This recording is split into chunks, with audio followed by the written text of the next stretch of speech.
नमस्कार दोस्तों, स्वागत है आपका मेरे चैनल प्लेनेट ऑफ टेल्स पर। मैं महिमा आज आपको सुनाने जा रही हूँ वरिष्ठ हिंदी साहित्यकारों में से एक मालती जोशी द्वारा लिखी हुई कहानी पीर पर्वत हो गई है।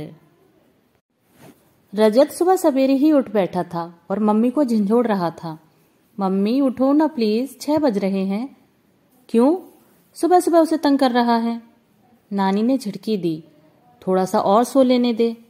हफ्ते में एक ही दिन तो मिलता है, रोज तो तड़के ही उठना पड़ता है। पर आज पापा आएंगे ना, 8 बजे तक तो मुझे तैयार हो जाना है। Mummy please. पर अब मम्मी को ज्यादा मनाना नहीं पड़ा। पापा का नाम सुनते ही निर्मल तड़ से उठ बैठी। अलसाई आंखों से उसने कैलेंडर की ओर देखा। आज महीने का दूसरा रविवार है। कोर्ट के आदेश के मुताबिक यही एक दिन होता है जब रजत के पापा उसे 8 घंटे के लिए ले जा सकते हैं। मम्मी चाहे यह दिन भूल जाए, पर रजत कभी नहीं भूलता। इतना सा है, पर महीने के शुरू में ही उस तारीख पर गोल घेरा बना देता है और पहली तारीख से ही दिन गिनना शुरू कर देता है।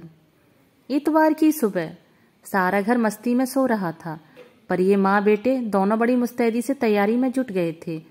रोज तो रजत को ब्रश करने के लिए मनाना पड़ता था, नहाने के लिए 100 नखरे करता था, पर आज ब्रश करने बाथरूम में गया तो ठंडे पानी से ही नहाकर चला आया। उसे हल्की सी डांट पिलाकर निर्मल ने गैस पर रखा गर्म पानी सिंक में उड़ेल दिया। भाभी को पता चल गया तो सुबह से ही शुरू हो जाएंगी। बेटे के आगे 2 सैंडविच और बॉर्नवीटा का गिलास रखते हुए उसने धीरे से कहा, चुपचाप पीकर कमरे में आ जाना, तब तक मैं कपड़े प्रेस कर रही हूँ। आवाज बिल्कुल नहीं करना, समझे? बच्चे को समझाकर वह खुद भी दबे पांव कमरे में चली आई। रजत के लिए उसने वही ड्रेस निकाली जो प्रदीप पिछली बार लाए थे। रजत ने देखा तो खुश हो गया। उसे तैयार करते हुए हमेशा की तरह ढेर सी हिदायतें देती रही। वह हाँ हूं करता हुआ सुनता रहा। उसका सारा ध्यान घड़ी पर केंद्रित था। एकाएक वह पूछ बैठा, मम्मी, मरदूद का मतलब क्या होता है? मरदूद? इसका मतलब जानकर तुम क्या करोगे? पिछली बार पापा आए थे ना, तो छोटे मामा कह रहे थे, खबरदार उस मरदूद को कोई चाय नहीं पिलाएगा। निर्मल ने तड़पकर अम्मा की ओर देखा। वह खिसियाकर बोली, अरे उस दिन वह छोटा जरा सनक गया था। मैंने कहा भी कि आखिर तो वह इस घर का दामाद है, हमने उसके पैर पूजे हैं, क्या 1 कप चाय पिलाना गुनाह हो गया? तो बोला, उधर कोर्ट में केस लड़ा जा रहा है, यहाँ घर में खातिरदारी हो रही है, ये दोनों बातें एक साथ नहीं चलेंगी। रजत के जूतों पर पॉलिश करते उसके हाथ रुक गए। आखिर ये लोग समझते क्यों नहीं हैं? यह सारा तमाशा बच्चे के सामने क्यों करते हैं? उसके नन्हे से मन में ये बातें जमकर बैठ जाती हैं तो आसानी से निकलती नहीं हैं। इस मरदूद वाली बात को ही ले महीने भर तक उस पर सोचता रहा होगा। आज आखिर पूछ ही लिया। एक दिन और पूछ रहा था, मम्मी मैं क्या बला हूं? छोटी मामी कल कह रही थी, पता नहीं इस बला से कब छुटकारा मिलेगा। कितनी बार उसका मन होता है कि उन लोगों से कहे कि जो कुछ जली कटी सुनानी हो मुझे सुना लो, पर बच्चे को तो बख्श दो। उसका बचपन क्यों तबाह कर रहे हो? 8 बजे रजत एकदम तैयार था। उसे लेकर कमरे से बाहर निकली तो छोटी भाभी से टकरा गई। हाय हैंडसम, सुबह सुबह बन ठन कर कहाँ चल दिए? अरे आज उनके पिताश्री का दिन है ना, बड़ी भाभी ने याद दिलाया। अरे वाह, फिर तो मजे हैं भाई, खूब खातिरदारी होगी। बेचारे प्रदीप जी, महीने भर की कसर एक ही दिन में निकाल लेते हैं। अरे महीने में एक दिन 150 फेंक भी दिए तो कौन सा गजब हो गया? 300 दिन झेलना पड़े तो पता चले, बड़ी भाभी बोली। निर्मल का मन हुआ कि दोनों को करारा सा जवाब दे, पर वह बच्चे के सामने कोई तमाशा नहीं करना चाहती थी। होठों तक आई हुई सारी कड़वाहट को पीकर बच्चे को लगभग घसीटते हुए बालकनी में ले गई। दोनों भाभीयों पर इतना गुस्सा आ रहा था। यूं तो दोनों में 36 का आंकड़ा रहता है, पर निर्मल का जी जलाना हो तो दोनों एक हो जाती हैं। उनका वश चले तो निर्मल को यहाँ एक दिन भी न रहने दें, पर घर माँ के नाम है और माँ अभी जीवित है, इसलिए कोई वश नहीं चलता। मन जरा सुस्थिर हुआ तो उसने रजत के सिर पर हाथ फेरते हुए कहा, देखो बेटे, जैसे ही पापा का स्कूटर नजर आए तुम दौड़कर नीचे चले जाना। बेकार में बेचारे इतनी सीढ़ियां चढ़कर ऊपर आएंगे। यहाँ घड़ी भर बैठना होता तो भी एक बात थी, पर अभी तो मामा लोग सो रहे हैं, उनसे कौन बात करेगा? और देखो, यहाँ की कोई बात उन्हें नहीं बताना, समझे? वह हर बार यही समझाती है, पर उसे मालूम है कि वह हर बात वहां उगल देता होगा और सुनकर उन लोगों को खूब मजा आता होगा। पापा आ गए। उन्हें दूर से देखते ही रजत किलक उठा और फौरन जीने की ओर दौड़ पड़ा। उनके स्कूटर से उतरते उतरते ही वह उनके पास पहुंच चुका था।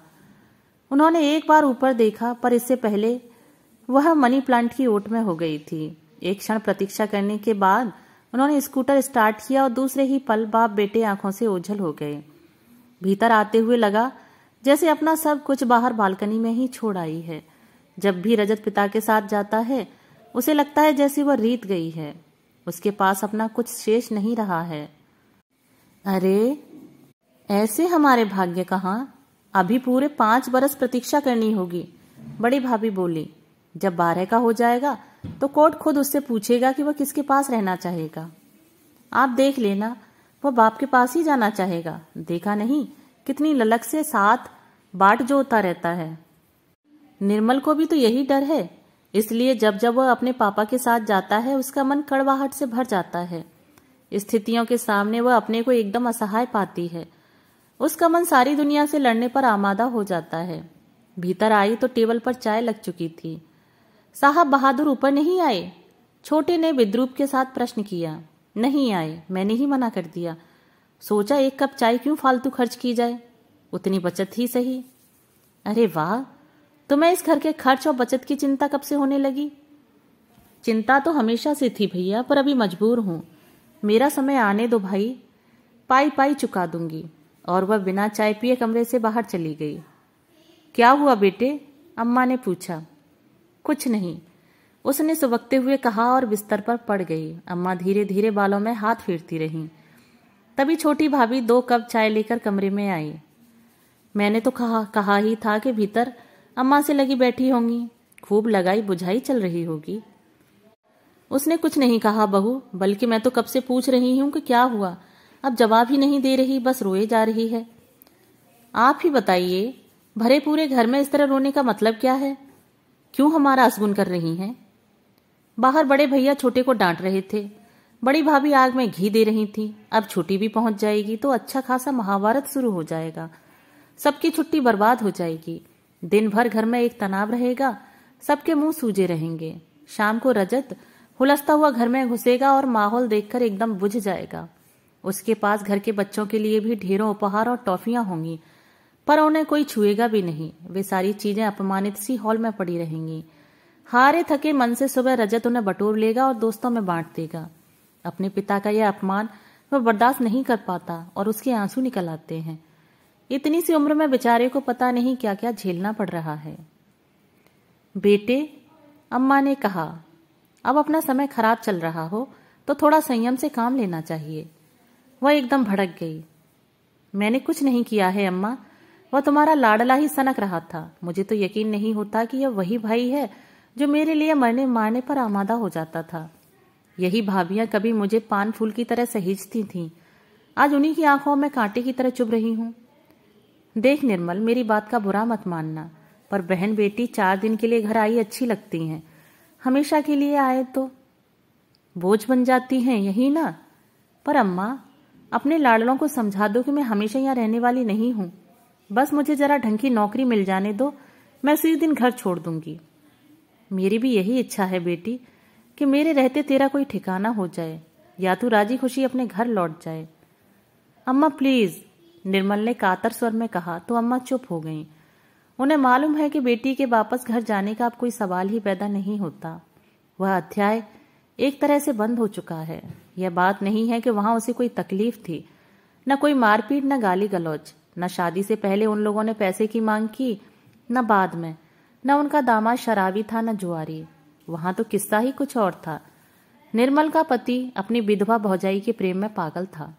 शुरू शुरू में जब उसे पता चला तो एक धक्का सा लगा, पर वह शर्म के मारे किसी से कुछ कह न सकी। 4-6 महीने बाद निर्मल ने धीरे से अपनी बड़ी भाभी को यह बात बताई। वह बोली, कोई बात नहीं, 2 जवान लोग एक घर में रहते हैं तो ऐसा अक्सर हो जाता है, पर आप तुम आ गई हो, सब ठीक हो जाएगा। पर यहाँ कुछ भी तो ठीक नहीं हुआ। 3 महीने के रजत को लेकर घर पहुंची तो पता चला संबंध और भी गहरे हो चुके हैं। अब तो पहले वाला संकोच भी नहीं रह गया था। हार कर उसने अम्मा से शिकायत की। अम्मा दंदनाती समधिन के पास पहुंच गईं, लेकिन समधिन उल्टे उन पर चढ़ बैठी। बोली, यह तो सब हमें मालूम है, आप कौन सी नई बात बता रही हैं? पर हमें यह बताइए कि फिर आपकी बिटिया किस मर्ज की दवा है? हम तो बड़ी आशा से ब्याह कर लाए थे। उनकी स्पष्टोक्ति से अम्मा हैरान रह गईं, फिर भी हिम्मत करके बोली, अव्वल तो गलती बहन जी आप ही की है। ऐसी जवान बहू को घर में रखना ही गलत था, उसे पीहर भेज देती। अरे हम तो लाख भेज देते, पर वह जाती तब ना। न वह जाती थी न वह भेजता था। दोनों की शुरू से ही मिली भगत चली आ रही थी। पति की असाध्य बीमारी के दौरान देवर से रासलीला रचाने वाली जेठानी के प्रति निर्मल का मन वितृष्णा से भर गया, पर उससे ज्यादा क्षोभ उसे सास पर आया, जिन्होंने जानते बूझते एक निरीह कन्या की बलि दे दी थी। अम्मा ने तो कह डाला, बहन जी आपने मेरी बेटी की जिंदगी नाहक बर्बाद कर दी, अभी दोनों के फेरे पड़वा देती। इसके जवाब में तुनक्कर बोली, छोटी जाति में ऐसा होता होगा, हमारे यहाँ नहीं होता। अरे बाहरी ऊंची जाति और बाहरे ऊंचे लोग। इसके बाद निर्मल ने सीधे पति से ही बात की। कहा, अब तक जो हुआ सो हुआ, पर मैं उस पर पर्दा डालने के लिए तैयार हूं। पर अब घर में मैं हूं, बच्चा है, आगे से यह सब बंद होना चाहिए। वह बंदा भी मां की तरह दबंग निकला। बोला, यह सब तो ऐसे ही चलेगा, तुम्हें रहना हो रहो, नहीं तो रास्ता नापो। इस अपमान के बाद वह रहने का प्रश्न ही नहीं था। वह बड़ी ठसक के साथ मायके लौट आई। भाइयों ने भी हाथों हाथ लिया। फौरन गुजारे भत्ते के लिए कोर्ट में अर्जी लगा दी। जेवर, कपड़े और दहेज का सामान वापस मंगवा लिया गया। 4-6 महीने आराम से कट गए। फिर धीरे धीरे सबके चेहरों से नकाब उतरने लगे। ऊब, खीज, उपेक्षा साफ झलकने लगी। जिस ठसक के साथ लौटी थी वह कब की समाप्त हो गई। अब बस एक लाचारी थी, विवशता थी। अलग गृहस्थी बसाना चाहती थी, पर अभी तो यह सपना ही था। गुजारे भत्ते के 500 रुपए स्वीकृत हुए थे, पर उन रुपयों में उसकी और रजत की पढ़ाई का खर्च भी पूरा नहीं होता था। उसने बीएड के लिए एक कॉलेज में दाखिला ले लिया था। सुबह एक स्कूल में पढ़ाती थी। उस नौकरी की उपयोगिता इतनी ही थी कि वहां से उसे अध्यापन का सर्टिफिकेट प्राप्त हो जाएगा। बीएड के लिए जरूरी था। बाकी खर्चों के लिए भाइयों का मुंह जोहना ही पड़ता था, और यही बात सबसे ज्यादा दुख देती थी। सबसे जानलेवा खर्च था कोर्ट का, वकीलों का। गुजारे भत्ते की स्वीकृति के साथ एक तरह से केस खत्म हो ही गया था, पर अब वे लोग तलाक की मांग कर रहे हैं और निर्मल किसी कीमत पर तलाक देना नहीं चाहती। उसे मालूम है कि तलाक के दूसरे ही दिन वे शादी रचा लेंगे। इस देश में लड़कियों की कमी तो है नहीं। वह नहीं चाहती कि एक और जिंदगी बर्बाद हो। पहले तो भाई भी उसके साथ थे, कहते थे बच्चों को जिंदगी भर तड़पाएंगे, कोर्ट की सीढ़ियां चढ़ते चढ़ते एड़ियां घिस जाएंगी, तब मजा आएगा। पर अब उन लोगों का भी उत्साह खत्म हो गया। कहते हैं जब तुम्हें साथ रहना ही नहीं है तो तलाक दो और छुट्टी करो। फिर वह शादी करे या भाड़ में जाए, तुम्हें क्या मतलब है? अपनी बात वह भाइयों को ठीक से समझा नहीं पाती। अब आपस में उतना सुसंवाद भी नहीं रह गया है। सबसे ज्यादा दुख तो अम्मा के लिए होता है। उसकी वजह से उनका बुढ़ापा खराब हो रहा है। सोचा होगा कि सारी जिम्मेदारियों से फारिग हो गई हैं, अब आराम से बैठकर राम नाम रटेंगी। पर भाग्य में तो कुछ और ही बदा था। अब बेटी की चिंता में मरी जा रही हैं। बेटे अलग नाराज हैं कि बेटी को शह दे रही हैं। बहुएं कोसती हैं कि हरदम नवासे का पक्ष लेती हैं और घर के बच्चों को डांट पड़वाती हैं। हाँ, रजत घर का बच्चा नहीं है। किसी जमाने में वह इस घर का खिलौना था, सबकी आंखों का तारा था। पर अब समय बदल गया है। अब तो वह एकदम अलग थलग पड़ गया है। निर्मल को अब डर लगने लगा है कि इस स्नेहहीन क्लेश कलह वाले वातावरण में उसका स्वस्थ मानसिक विकास कैसे होगा। या तो वह बेशर्म और उद्दंड हो जाएगा, या फिर एकदम घुन्ना और कुंठित बन जाएगा, और बच्चों की तरह सहज सरल तो वह रहेगा ही नहीं। अपने स्वाभिमान की उसे क्या इतनी बड़ी कीमत चुकानी पड़ेगी? शाम को 6 बजे वह सोसाइटी के गेट के बाहर ही जाकर खड़ी हो गई थी। ठीक समय पर स्कूटर की परिचित आवाज सुनाई दी। उसे देखकर वे लोग भी बाहर ही रुक गए। इस तरह के स्वागत की तो उन्हें आशा ही नहीं थी। रजत हमेशा की तरह चीजों से लदा फदा था। उसे नीचे उतारते हुए निर्मल ने कहा, जाओ यह सब घर में रखाओ और कुछ देर वहीं रहना, नानी माँ अकेली हैं। बच्चा पिता को इतनी जल्दी छोड़ना नहीं चाहता था, पर माँ की अवज्ञा का साहस भी वह न कर सका। बेमन से बराबर पीछे मुड़कर देखता हुआ चल पड़ा।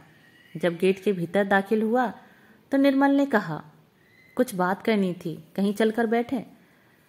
प्रदीप के लिए यह आश्चर्य का दूसरा धक्का था। शायद 8-10 महीने बाद उसने निर्मल का स्वर सुना था, पर वह इतना रूखा था कि आशा की कोई गुंजाइश नहीं थी। वह चुपचाप पीछे बैठ गई तो प्रदीप ने बिना कुछ बोले स्कूटर स्टार्ट कर दिया। बिना कुछ पूछे 3-4 किलोमीटर चलकर एक रेस्टोरेंट के सामने रोक दिया। चुपचाप दोनों जाकर एक कोने वाली मेज पर बैठ गए और कोल्ड ड्रिंक्स का ऑर्डर दे दिया। इत्मीनान से बैठ जाने के बाद प्रदीप ने शुरू किया, बोलो क्या कह रही थी? मैंने सुना है कि आपने फिर से लड़कियां देखना शुरू कर दिया है। लड़कियां देखने से क्या होता है? जब तक तुम्हारी मर्जी नहीं होगी शादी तो नहीं कर पाऊंगा। मतलब कि अगर मैं तलाक दे दूं तो आप एक और जिंदगी बर्बाद कर देंगे। इससे तुम्हें क्या फर्क पड़ता है? पड़ता है, जो मैंने सहा है वह कोई और क्यों सहे, यह मैं नहीं चाहती। तो क्या चाहती हो? निर्मल कुछ क्षण चुप रही, फिर गंभीर स्वर में बोली, जिनके कारण यह सब बखेड़ा हुआ है, आप उन्हीं से शादी क्यों नहीं कर लेते? माँ के जीते जी यह संभव नहीं है। माँ जी तो सब जानती हैं। सिर्फ जानने से क्या होता है? जानने को तो बहुत लोग जानते हैं, पर मानना भी तो चाहिए। तो आप मनाइए ना। मुझे तो माँ जी पर आश्चर्य हो रहा है। सब कुछ जानते बूझते वो चुपचाप क्यों बैठी हैं? औरत होकर एक औरत को ऐसी घिनौनी जिंदगी जीने पर मजबूर कर रही हैं। माँ की बात रहने दो, तुम अपनी बात कहो। तुम क्या चाहती हो? यही कि आप भाभी का हाथ थामकर उन्हें एक इज्जत की जिंदगी दें। समझ लीजिए कि तलाक के लिए मेरी यही शर्त है। लेकिन बिना तलाक के मैं किसी से शादी कर कैसे सकता हूँ? घोषणा तो कर सकते हैं कि जिस दिन आप इतनी हिम्मत जुटा लेंगे मैं आपको तुरंत तलाक दे दूंगी। तलाक भी और बच्चा भी। बच्चा भी? हाँ, वह इस समय उम्र के बड़े नाजुक दौर से गुजर रहा है। उसे इस समय एक सुरक्षित छत की जरूरत है। सुरक्षित छत, अच्छी परवरिश और माँ बाप का प्यार। मुझे विश्वास है आप लोग उसे यह सब दे सकेंगे। और तुम? मेरी चिंता करने की जरूरत नहीं है। मेरा बीएड पूरा हुआ जाता है। अगले सत्र में मुझे कहीं ना कहीं नौकरी मिल ही जाएगी। रजत की पढ़ाई की समस्या नहीं रहेगी, तो मैं देहात में भी रह लूंगी। तो यह मेरा प्रस्ताव है। ठंडे दिमाग से इस पर सोचकर मुझे जवाब दीजिएगा। अपनी बात समाप्त कर वह उठ खड़ी हुई और बिना किसी प्रतिक्रिया की प्रतीक्षा किए रेस्टोरेंट से बाहर आ गई। कोको कोला की बोतल हाथ में थामे प्रदीप उसे देखता रह गया। दोस्तों, अभी आप सुन रहे थे मालती जोशी द्वारा लिखी हुई कहानी पीर पर्वत हो गई है। अगर आपको ये कहानी पसंद आई हो तो मुझे एक कमेंट जरूर कीजिएगा। धन्यवाद।